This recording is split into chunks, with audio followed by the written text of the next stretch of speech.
All right, guys, welcome back to Nate the Hoof Guy, and this is what we're dealing with today.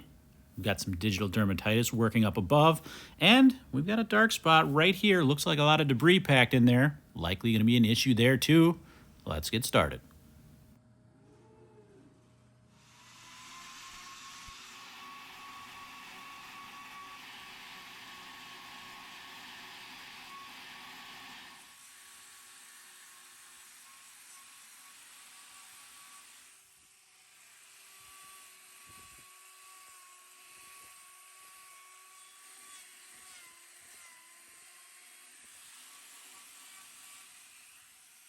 As I alluded to in the title of this video, there are 3 problems I need to treat, but only 2 of them are with this cow.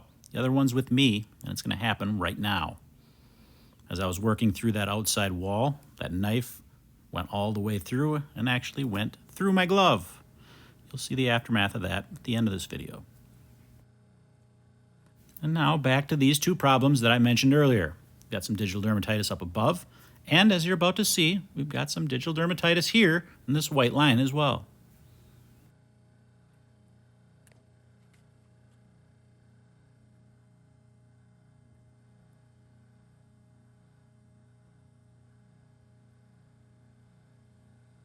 It's situations like this that lead me to treat these white line defects the way I do, and that is treat a lot of them with salicylic acid powder. Now, that's not necessarily a common thing when it comes to hoof trimming treatments for white lines, but the reason I do that and what I've learned over time is situations like this where that bacteria is present, and I know it's present, that lesion, if it doesn't heal really quickly, can be affected by that digital dermatitis and ultimately infect that lesion and keep it open. That's exactly what's happened here. Quite likely, this type of lesion would have actually healed on its own. It's not very big, but the fact that there was digital dermatitis present kept that corium inflamed and wasn't able to heal on its own, wasn't able to create a new layer of hoof material. That corium wasn't healthy enough to do that, and it's remained open.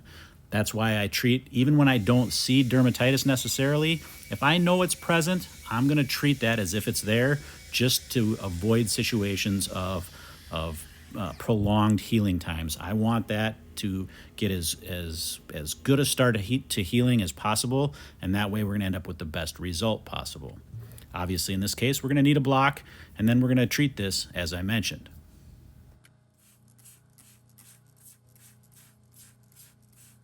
Common question I get is, does that chlorhexidine spray sting when you spray it on there? The answer is, it doesn't. How do I know that? Because I've had to use it on myself on occasion, as I'm going to have to here in a few minutes.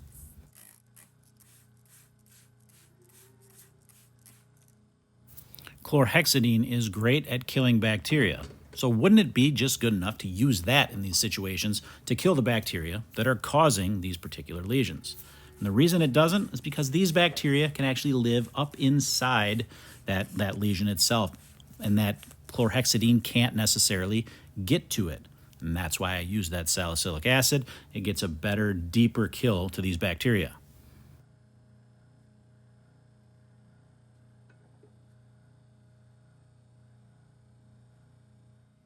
And here you can get a better view of the handiwork that those little spirochetes can do to a hoof.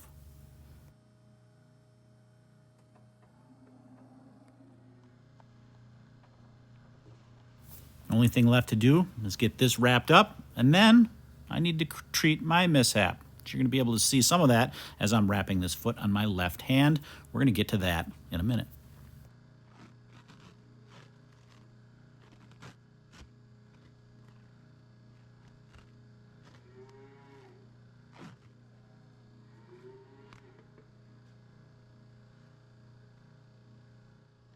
No, it's nothing too severe, but you won't be surprised at my treatment protocol. That's right, chlorhexidine. I'm going to clean it really well, and then I'm going to wrap it.